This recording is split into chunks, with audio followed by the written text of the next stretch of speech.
Hello, welcome to Land of Confusion. I'm Dave March, the supposed ledge, because I gave a bunch of money to charity once upon a time, and I'm meeting with my friend Dan, who has some questions about what's going on in the Middle East, and we thought we'd explore that with people.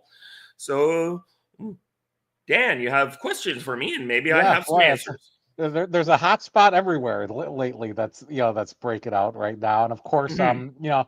maybe about a week or so behind on this one, but it was last Sunday last weekend that the tragedy in Syria went down, where the Mhm. Christians were slaughtered and massacred, and a lot of us had kind of said, like, as soon as Assad fell, I think it was December or so when that happened, we're just kind of like, this isn't going to end anywhere good. This is just going to be like when Saddam Hussein fell in Iraq. He's not replaced by Western style democracy. He's replaced by ISIS. What Right. filled the void.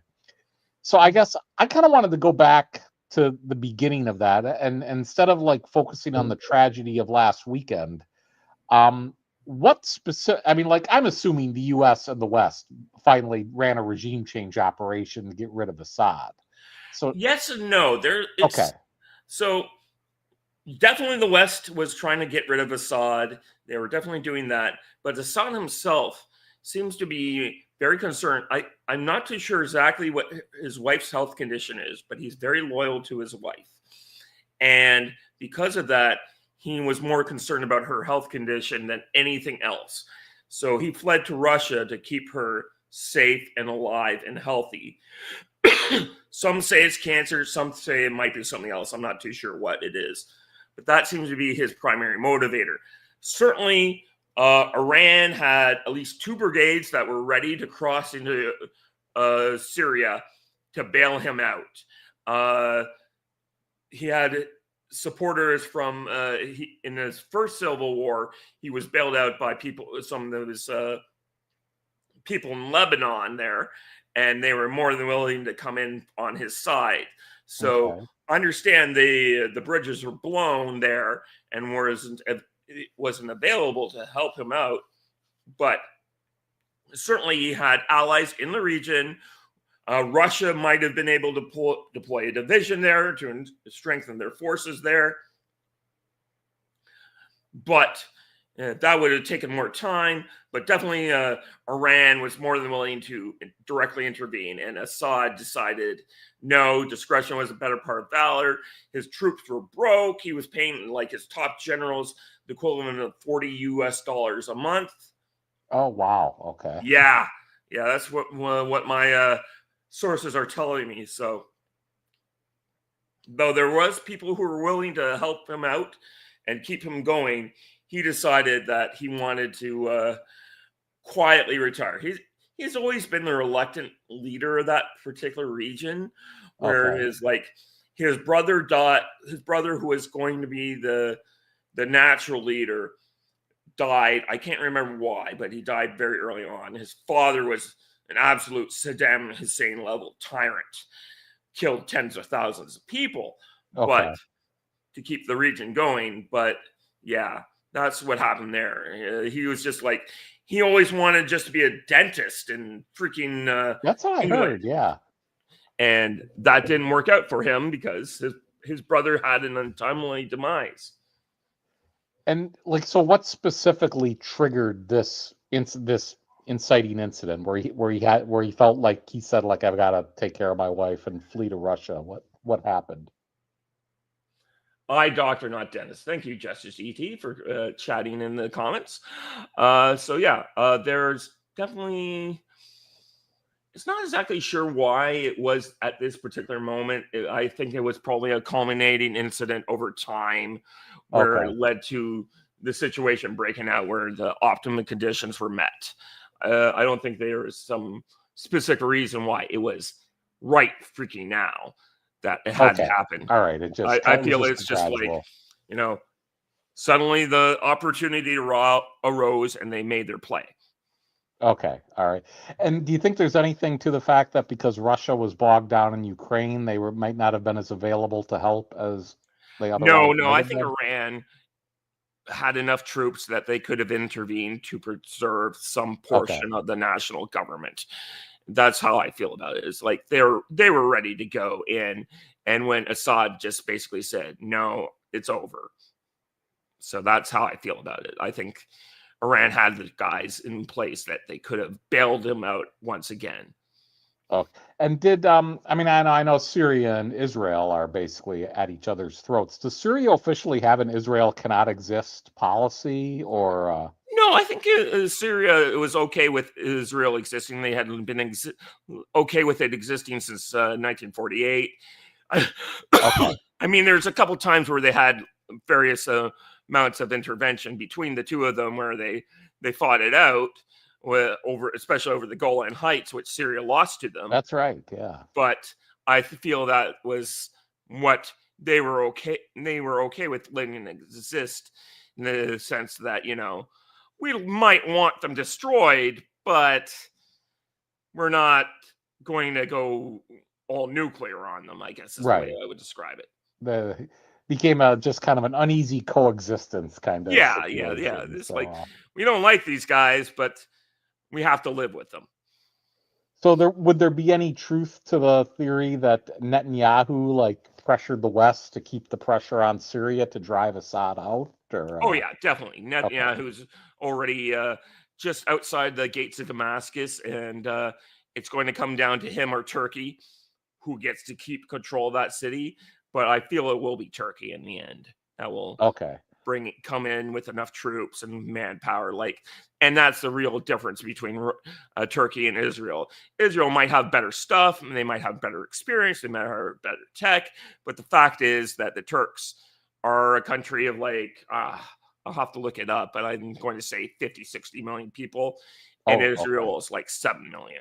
So, okay, all right. So yeah, there's a and manpower a lot of the disadvantage there. people who could flee have fled Israel because of the Gaza situation. Yeah, okay. Now, so Netanyahu, wants Assad gone, but why is he any better off than we are with the instability that comes from regime change? I mean, or is this just him making a dumb move? I know Robert Barnes, I think you follow him too, has says Mm. he's skeptical of the way Netanyahu handles things over there, just from the Israeli perspective. So, Israel thinks that if they can keep everyone destabilized, they can't mount a concerted effort against them, I think is how I would describe the situation.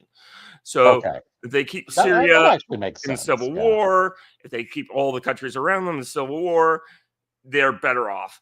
Their big problem, of course, is Iran, which is just too big of a piece for them to take out. Iran okay. is a country of 80 million people. It's very much like Afghanistan in the sense that the countryside's like Colorado. You just can't. And Iran has made arrangements with Russia to keep itself in play. Yeah, and then for my naive hope question, of course, we saw Tulsi Gabbard at her hearings pretty much, when accused by Mark Kelly of being an apologist for Assad, she literally said exactly what was going to happen if he fell, and it Yeah, happened. exactly. Is there any chance that the foreign policy establishment starts to take her seriously when she says these things in the future? So, Yeah, no, it's it's a tough situation over there. And I was watching Tucker Carlson earlier today doing his show with the guy from not Uncensored, but he was doing a show with the guy, and they're like, is "Look, it with Clayton Morris that he was doing the yes, it show? was Clayton Okay, Morris that I was in." my wife is listening to that literally right as we're doing this here right Yeah, now. So, so the two of them were talking about it, and he's like, "Look, I think these people are demonic. They are just all Christian haters," and I get that feeling. I mean, yes, Christians are put on earth to suffer. And unfortunately, a lot of Christians in Syria are going to suffer under this current regime. And yeah, it's so sad. But yeah. Because I know Mark Kelly, pivoted from questioning Tulsi on Syria to now he's like been videoing, taping himself over in Ukraine, insisting that we have to help there. And it's like, could we finally stop listening to people who are consistently wrong every time they open their mouth on anything? So, absolutely, we could yeah, definitely do that. I just look at some of these people in your Senate, and I'm like, what is your problem? can't understand this stuff. I guess I get you're taking bribes from various sources, but my God. But they're just dumb. Yeah. They're Yeah. not even intelligent criminals or anything. You know, it's like Mm, the few times I've watched the Senate hearing, like I'm actually like blown away by the level of stupidity that yeah. it just, yeah. No, I watched when Lee Zeldin was put up as EPA admin. And at one point, Adam Schiff gave every point. He's like, yeah, I'm here to support my friend from Congress. Lee Zeldin's a great guy. I'm going to be supporting him. And then when it came down to the final vote, he was whipped by Chuck Schumer, and the only people who voted for him were the two Arizona Democrats. I was like, ugh, you guys can't. Well, look, you're getting more Canadian politics as I see it, as we have absolute party discipline here in Canada in a way that would be shocking to most Americans, I think.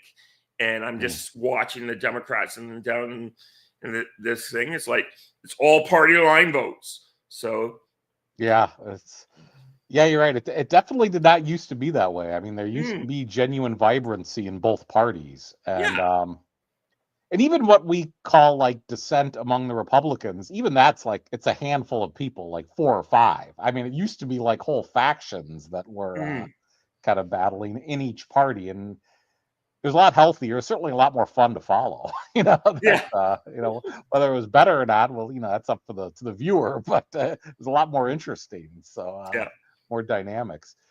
Yeah, I know the other main topic, a few more have come up since we last talked on Sunday, but what's going down in Romania? Pretty, this looks like a pretty major throwdown on the part of yeah. the That definitely looks EU. like it. The Romanians have a tradition of shooting their presidents in coups. So I would not want to be that Supreme Court in that country being led out by a firing squad if Yeah, they really go to the balls to the wall like they have proven in the past. Uh, Trying to deselect a person who should be president because he won't go along with NATO base in his country. yeah, And to me, it's like I think he would go along with the base for the economic development, but he'd have some concessions on what he'd want. But the yeah. fact that they're going so nuts on him is just so screwed up. Yeah, and the fact that they did that literally not a few weeks after JD Vance goes to Munich and calls out Europe and says, like, you're taking the leading contender in Romania off the ballot, and then you're trying to tell us you share democratic values. It was Mm-hmm. a pretty clear warning sign of don't do this. And then they go ahead and double down. And of course the guy has already won the election, but that they annulled it, and now he was ready to win it again. They arrested him. Apparently worked about as well as it did with trying it with Trump in the United States because he was going to Yeah. win anyway. So now they've just said you can't run, and I guess so. My question is, like, logically, I understand why the EU is doing it. Like as you said, they're trying to get someone who's uber pro NATO, anti Russia in there, and Mm. Georgescu, I think is how you pronounce his name, is at least like he's not in this Putin is the devil incarnate camp, and I could never have Yeah. a Yeah. conversation That's with him. He's his not camp. in that camp. So, as you said, it wouldn't seem implausible that NATO could have worked something out with Romania. The fact that they're this zealous to not just oppose him, but to go to these extremes to stop him, is this part of, and this kind of builds on what we talked about last week, is this part of them clearing the decks for war? As in, like, we're going to have war. I mean, Romania is right on the Russian border. And I don't think we'll have war, but what I do think is they're panicking. If they were smart about it, they would be like you and I are discussing. Like they'd sit down with the guy, make out some sort of arrangement or deal. The guy's probably like, I'm going to be very anti-Russian, or sorry, very pro-Russian in the sense of like, I want a peace deal with, as the Americans are now proposing, but I will allow the NATO base to be built. I think there's a deal to be negotiated out there, but I think they're so panicked by the idea that this guy could get in and just pull out of NATO or Mhm. pull out of things. They're just reacting badly. I think they're just like, playing chess, pushing my rook against a pawn because I think it needs to be done. And it's like, you're going to lose this rook. That's way more valuable than my one pawn. But I think that's how I look at the situation with that, is that they're just so panicked, so overwrought with their decisions. They're making bad decisions because they're not used to having to make decisions. A friend of mine talks about this a fair bit. He's like, the problem with the people who are running the show right now, they're the middle managers. The guys who are senior have all retired or passed away. So the guys who are making the decisions now are the guys who are not actually supposed to be in charge at this moment, and they're making decisions based on the fact that that's, they're the heirs. What does they say? The first generation makes the wealth, second generation refines it, and the third generation blows it. And I feel we're on the third generation. That does make sense. And the fact that the ultimate manager, the United States, is basically pulling the plug on him. And like Trump is saying, like, he's not saying you're on your own, but he's like he's walking right up to that line without, and making him feel some fear. And that probably is inspiring this panic. And I'm also kind of looking at this in the context of like the EU played some games to get their preferred choice in as the Polish prime minister in that part of Europe. Yeah. So like if you get Poland, you get Romania, where does that leave Viktor Orban in Hungary? Like it's like he's isolated. Is that a play to eventually use economic? I think that was the original plan. But from what we're seeing from the public polling coming out of Poland, where they're 86% against intervening in Western Ukraine, the even Tusk, the Polish prime minister who got put in, is like, yeah, we can't get involved in this shit. So they're pulling out. Okay. Oh, that's good. I didn't know that. It does look like Poland's like, of all the countries I thought would be I'm of Polish descent. Of all the people I thought might get involved in this, it was always Poland. But they're like, no, we don't want anything to do with this. We're happy to be here. Because Putin's even hinting to Poland, like, if you want to take Western Ukraine, we wouldn't be objectionable to this. Hungary, you want to take back your little bit of land from that's very Hungarian. You want to go in there, take that back? We're okay with that. So, so that's what we've been watching with the Russians.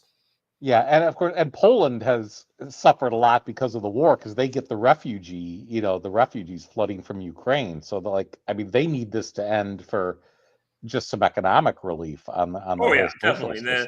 Poland has taken a lot of Ukrainians, and which I have been rather surprised by, given the history of Poland and Ukraine. It's not a good one. So I'm a little surprised. Poland has been very great about that. We also have like it's not really well known, but there's about 500,000 Vietnamese in Poland.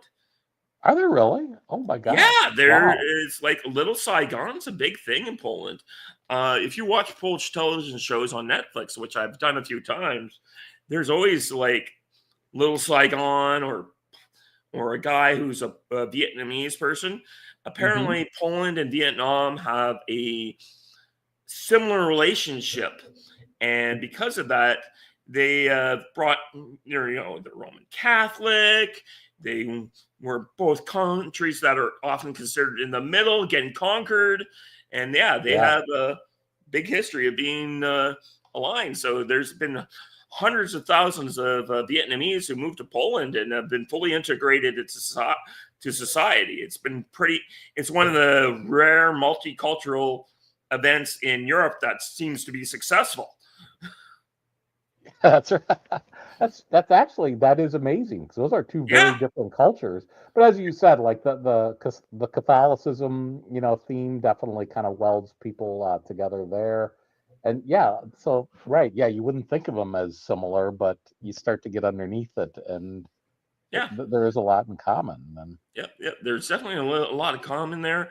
I mean, and people are like, Russia's going to invade Poland next after they take Ukraine. I'm like, the last thing Vladimir Putin wants in his country is 45 million Roman Catholics in his Eastern Orthodox burgeoning empire.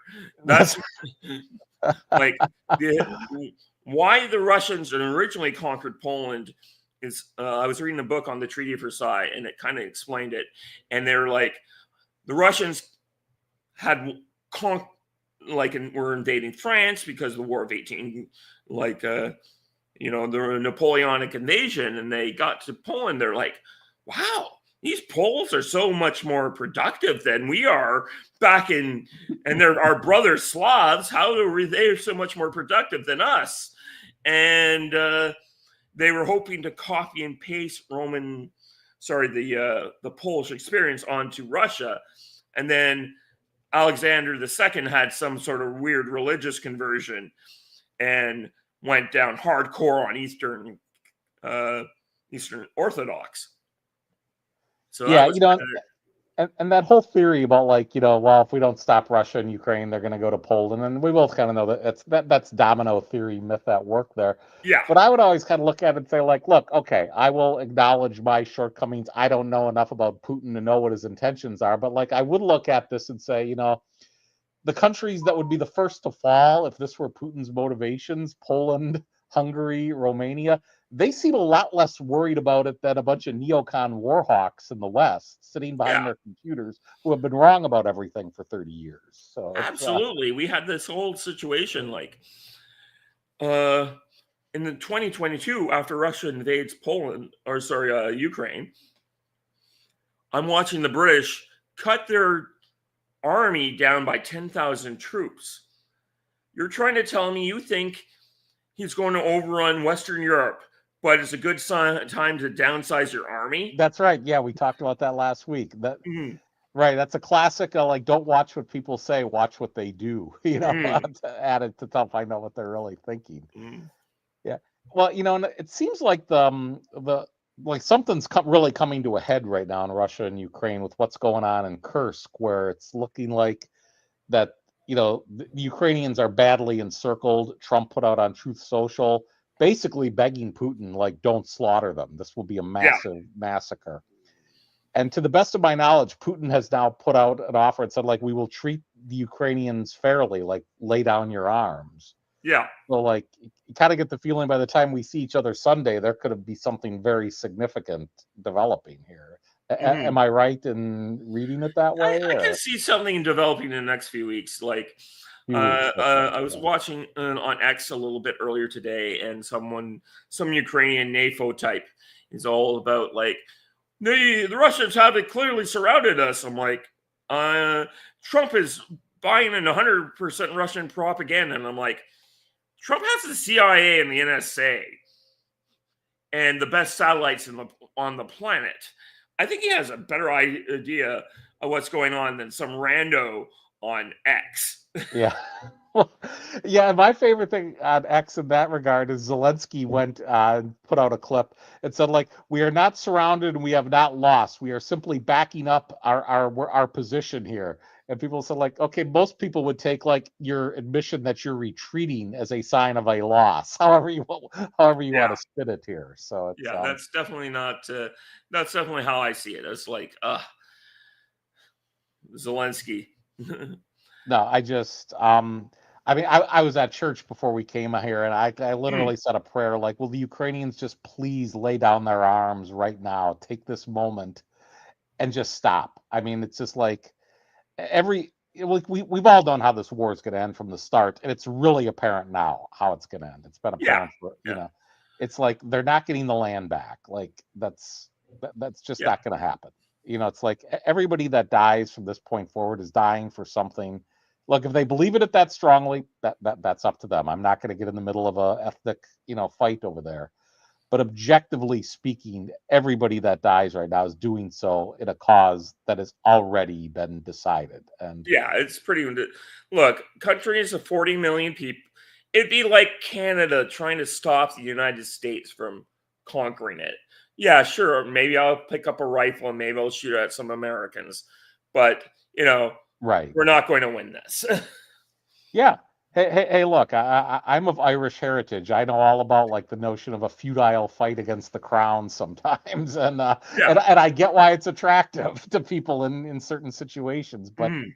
it is what it is right now in Ukraine. Like it is over, and like just stop. So it's Yeah. yeah. So Stop, hopefully, negotiate, figure out what you could keep. Right now, I feel that the Ukrainians' number one objective to keep is Odessa, okay, and they really need to be focusing on that thought and that threat because the Russians do really want to get it. And if they get Odessa, they're once again on the board of Hungary and Serbia, and will be a dagger into the heart of Europe. So that's the number one thing that we in the West really need to prevent the Russians from getting. And I feel that we can get a negotiated settlement. We'll lose Crimea, which we lost a long time yeah, ago, and the four oblasts. But if we just get the four oblasts, maybe. But if we're really bad at this, we'll lose the Neptrovsk, Kiev, and the River Line. And that's pretty grim. And if we really screw it up, we'll lose Odessa. yeah. And now, like, so say, given the value of Odessa, what incentive does Putin have at all to negotiate at this point? Like, why would he just go take it? Like, Well, he hasn't. He's nowhere in range just yet, unless he wants to take heavy casualties to take okay, Odessa. So he's been showing us that he's been very much about like avoiding the heavy casualties, concentrating on artillery fires to reduce his casualties. Very Monty in World War II style attacks. So he has always been more about preventing the losses of a lot of Russians. He might feel that he's going, if he takes storms at Odessa, he might take 50 to 100,000 dead. And okay, that's what he's been most concerned about, is that keeping this war popular, keeping this war to minimum casualties. Like what I can tell is that he's taken anywhere from 100 to 150,000 dead, which is three times as at the worst odds, three times as more than the United States took in Vietnam in 10 years. And this yeah, is 3 years of warfare. okay, yeah. And Yeah. as we So, talked about last week, like he is popular in Russia, and you don't want to bleed that out, yeah.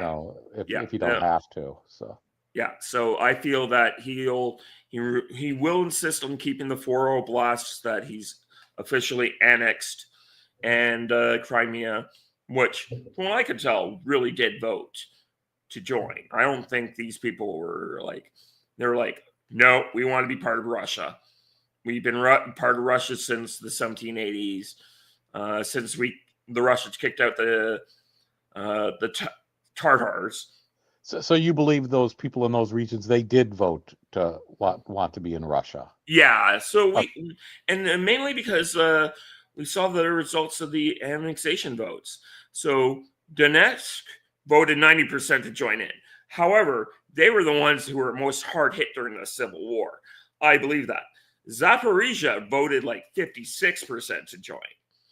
So okay. they were much closer. That's why I believe the votes are true, is that if I were some evil dictator, wouldn't all my votes be 98%? Yeah. Yeah, that's right. That's a good point. Yeah. Right. So, Well, and speaking of elections, of course, they had an election in Greenland this last week, and the pro-American party won. And so, mhm. like, I kind of want to tie this into my questions are always like tying this into Russia because we talked about last week. Mm. Like that could be a negotiating ploy for Trump and Putin. Those like Putin backs off in Greenland, Trump backs off with Ukraine. But does this election now in Greenland? I mean, is Greenland really going to become part of the United States? I mean, I that's think it's a distinct possibility in the way that that's Canada absorbed Newfoundland in the 1940s. yeah, I do think that's a possibility. Uh, Look, I do think that Trump wants to have, as part of his legacy, a significant land purchase in the way that we had the Louisiana purchase and the Alaska purchase. And I think he's willing to pay. And I don't think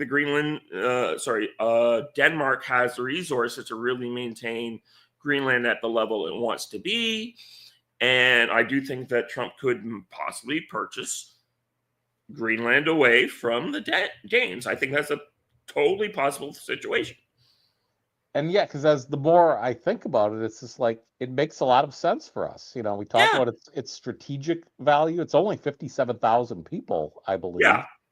So I mean, it's unbelievable. But yeah, I think it makes sense. So, like, I wonder how that would work out. Well, I wonder if they would just be a territory for a while until you could figure out. Yeah, how to, I think it would be a territory. I don't think it's going to be a state.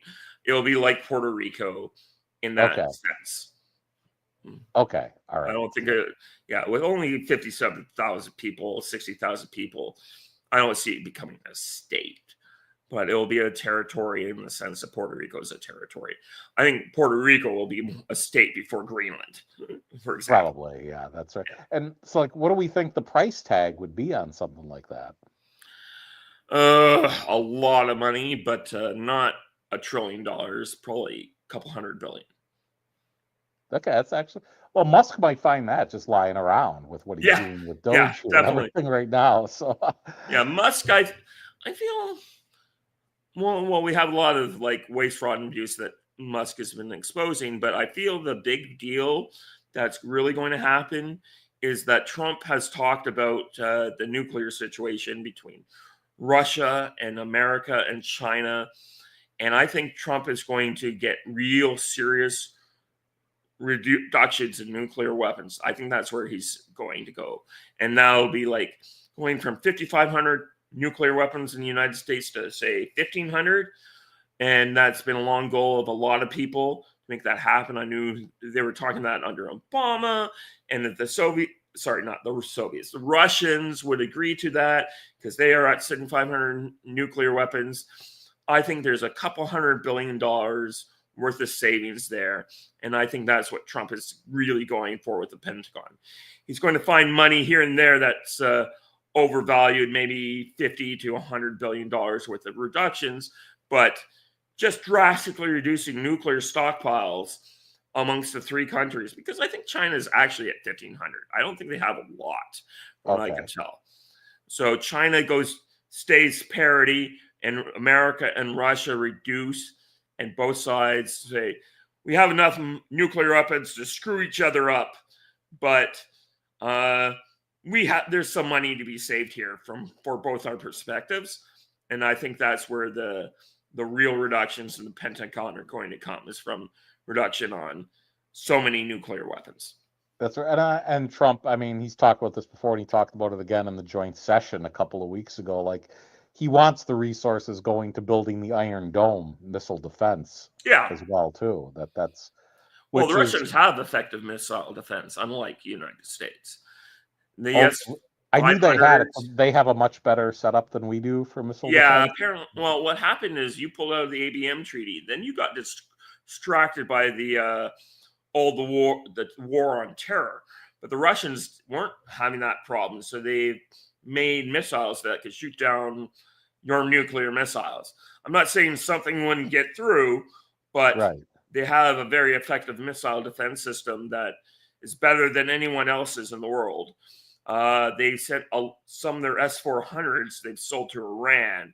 So if I was Israel, I would be very reluctant to launch any kind of missile strike on there, because the Russians have been training up the Iranians to defend their country. And it's going to be in a very unpleasant situation if anyone makes a move on Iran or Russia. That being said, I also think Iran is going to abandon its quest for a nuclear. I don't think Iran's ever actually wanted to get a nuclear weapon. They just wanted to be in the place of Canada or Japan or Australia, where they could make a bomb in 6 months if they felt the need was necessary. Russia has basically, with a strategic alignment partnership they made with Iran last year, has basically said, Iran's under our umbrella. They don't need nuclear weapons because if anyone nukes them, we're going to nuke back. So when you talk about Iran getting a nuclear weapon, I mean, let's say they got it. Would they even have a delivery system that could get it across the ocean to the United States, or would it just be kind of a more of a crude, dirty bomb that I know that's still a threat to Israel, and the region, but like, is that really a threat to the United States? yeah, it would be because what I would do, even if it would be a ground burst versus an air burst, but I would put it on a container ship and run into say Houston or New York Harbor and detonate a ground burst level 1 megaton nuclear bomb. Okay, all right, I see that. Yeah. So I do think that is definitely a threat to the United States. That's how I would do it. There's very little way for you to detect such an approaching weapon, as any other continental power would also have that problem. So you have a Okay, port, I'm going to be able to hit it with a ground burst nuclear bomb. okay. So And regarding the ABM treaty, I remember when Bush 43 pulled out of that, and I was strongly supportive of that because I felt like the ABM, like, because I wanted to pursue missile defense, the dream of yeah, Ronald Reagan of Star Star Wars is Wars. a good thing to pursue. I'm not against that. I'm very much of a Reagan person, and Jerry Purnell, who was a guy I communicated with a few times, and he was a science fiction author in the 80s and 90s, and he was very much in pro on that. He's like, why wouldn't we agree to having a bulletproof vest? Yeah, sure, they could still shoot us in the kneecaps, but I have a bulletproof vest. I might be able to live through this. Yeah, exactly. Yeah, that's Yeah. right. So the problem So is, basically, because I would re-examine it and I would think like, was I short-sighted in wanting out of the ABM treaty, or is it, as you kind of alluded to a few moments ago, like we pulled out of it, but then we didn't follow through on the opportunities it availed. We yeah, kind of that's got the problem is distracted. that you got distracted by all these small wars that really weren't that significant to you. Like Afghanistan, you had one in 2003, 2004. But Oh, problem is, 2001, like mid-November 2001 was when the Taliban fled, and it's like, okay, well, pull out, start the manhunt for Bin Laden, and that's it. Come yeah, home. no, the problem is that you didn't pursue the British strategy of the first Afghan war versus the second Afghan war. In the first Afghan war, the British are famously retreat out of there, and there's like one guy left alive from the expedition, and like the Afghans just like chase him out as a warning, saying Okay. like, "Don't come back here again." The second Afghan war, they did win. They occupied the capital, and they're like, "We don't want to stick around here. This is a terrible, terrible place. We just need to find someone who can run the joint. We'll give him some money and have him not attack us." And that was the solution to Afghanistan. It's like, sure, we'll install Karzai. Actually, I think you should have installed the king back into power, but unfortunately, you're American, so you can't put That's monarchies back into that's power. right. Yeah. But yeah, that's traditionally there's the two central things that unify Afghanistan: Islam and the monarchy. And Okay. if the British were in charge, they would have installed the king, and it might have worked. But you're a republic, and you couldn't make that decision, so you So we ended up had to, where right. you So we were were. sitting there trying to create this Western style constitutional republic, and Right? yeah, it Yeah, wasn't going to that work. was kind of what happened for in Afghanistan. Yeah, that's pivoting kind of back to our own hemisphere and like the immediate threat on the of course the border crisis has kind of been alleviated a little bit, but the longer term threat from the cartels still lingers. And Trump they've been designating certain organizations as terrorist operations, so, Right. opening up the possibility. um this is an area, well, I'm pretty strong non-interventionist when it comes to the cartels. I'm thinking like, hey, this is pretty much, if there's anything that calls for direct military action, like, it's this is right on our border. um I personally believe they control the government of Arizona after they stole the 2022 election from Kerry Lake down there. I think the cartels are very embedded. I say this with pain as a Catholic. I think they're very embedded in the Catholic Church. I think that's why, so many of our NGOs are involved with trafficking and complicity on the border. So, like, this is, this could call for military action. Now, Trump is really good at, good proportional limited hits that really have a maximum impact. Whereas, George W. Bush was kind of the Sonny Corleone, hauling off and ready to, like, slug anybody who came across his path. Trump seems to be a little bit more like Michael Corleone, a little bit more disciplined in how he Yeah. approaches things. What are the options that we would have available to, like, a hit on the cartels without, that wouldn't require a massive, use of military troops? Drone strikes on key leaders to kind of disrupt their operations and force them to infight on themselves. So that's how I would think about. That would be my default response is like, we'll hit their leaders. They'll have little internal civil wars, and while they figure out who's in charge, and go forward from there. That's how I kind of see how that would work out. Now, are their leaders based in Mexico and Latin America, or do you think they're in the United States? It's hard to say on that one. Some of them, most of the leaders, I think, are in Mexico. I'm Okay. not really an expert on this particular subject, but I think most of their leaders are in Mexico because it's probably safer for them there, being who they are and what they do. Having watched several seasons of Narcos, is my basic interpretation is that, these guys would rather be in Mexico where they can bribe the cops and have influence in a way Oh, that sure. they can't get in the United States necessarily. Where, yeah, I think there's people who are susceptible to bribery in the United States, but not at the level they are in Mexico. Right. Yeah. I mean, would you say, like, the cartels, as far as the balance of power, like, are they more powerful than the official government of Mexico, or? Yes.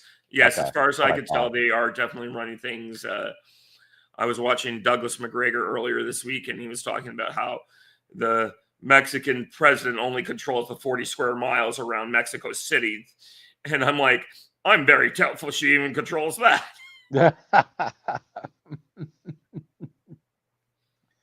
And maybe my final question in our little trip around the world is to go to your home country there in Mhm. Canada. So, like, now my understanding with the trade dispute that's on again and off again.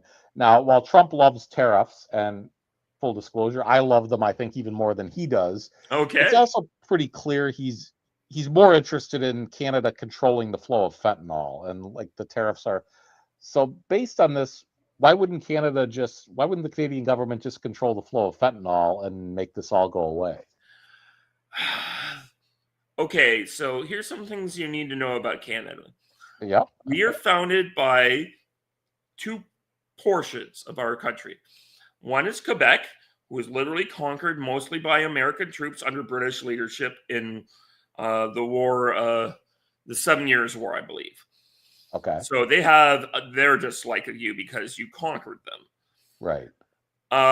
They also have a big problem, the fact that you did some really heavy looting of the some people in New Brunswick whose names escaping me right now, but your founding fathers were involved with the heavy looting of that particular area.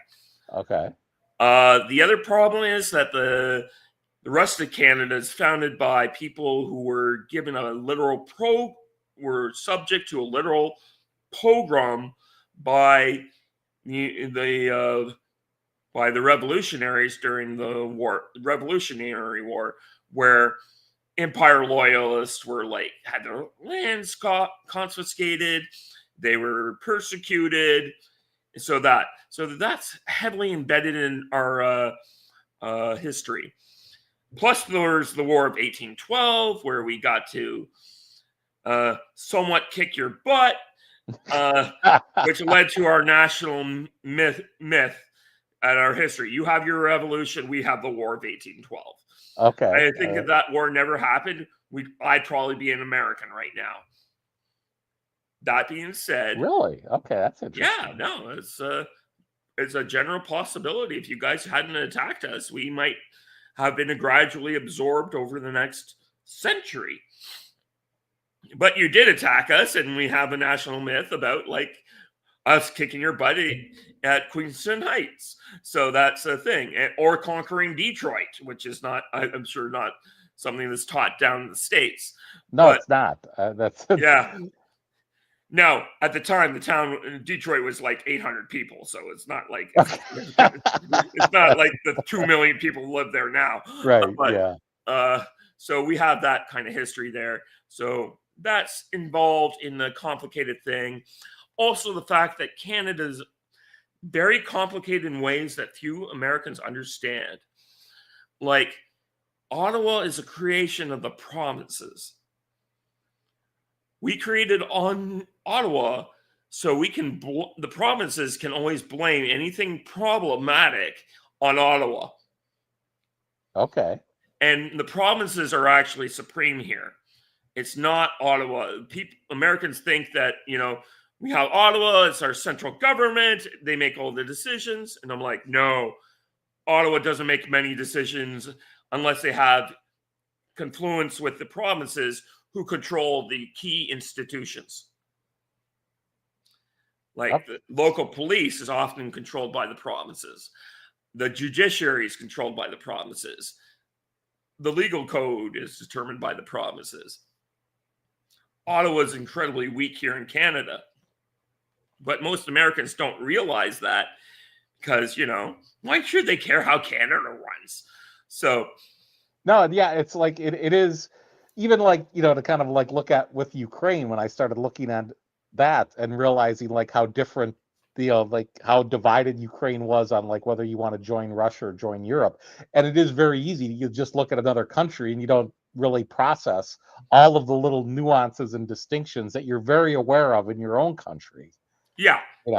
And I think that's a great example, of it there. Yeah. So, like my premier, Doug Ford, finally he's been beating at the doors for months to get into Trump world.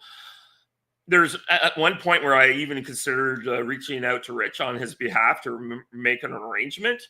He finally threatened a bunch of tariffs, like a 25% energy tariff or cutting off electricity in the United States. And Howard Lutnick called him up and said, "What do you want, pal? What do you need?" And that's what Doug Ford wanted. He just wanted someone in Trump world to pick up the phone that he had been calling for months. Yeah. And there's a deal to be made there, and I'm sure it will all work out ultimately in the end. But that's how I kind of look at the situation. We have Mark Carney was just elected in by the Liberals in a way that was he elected in the same way Kamala Harris won the Democratic nomination? Yeah, pretty much. Okay, all right, yeah. Like what happens because the Liberal Party didn't even require people to pay for the membership fee. Like to vote in the Conservative primary is like $15 for you have to register that. The Liberals did do that.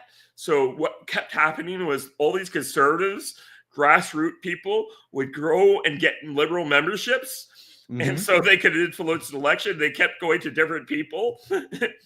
And like, it was like 250 out of the 400,000 people who were registered to be members of the Liberal Party, they disqualified 250,000 of them.